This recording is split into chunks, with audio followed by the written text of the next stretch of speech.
মহারাজ মহারাজ ঘটছে এক ঘটনা। কস কি হইছে রটনা? হাস্যকর এক রটনা। ওরে হালার হালা হইছেডা কি কস না? স্বামী নাকি গরম বেশি করতে তারে ঠান্ডা, বউ তার কাটটা ফেলছে নিচের দুইটা আন্ডা। হায় হায় হয় হয় বুঝলি সব দোষকার। কার কার বললে ফেলান কি নাম তার?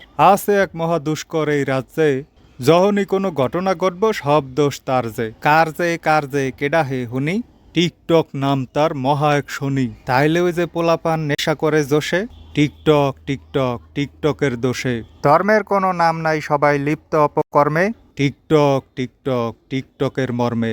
নারীরা যে বেপর্দা ঘোরাঘুরি করে, টিকটক এলারে। খুনাখুনি টিকটক, মারামারি টিকটক, দুর্নীতি টিকটক, সমাজের অবক্ষয় টিকটক, চুরি টিকটক, বাটপারি টিকটক, দর্শন টিকটক, দ্রব্যমূল্য মুদ্রাস্ফীতি বেকারত্ব টিকটক।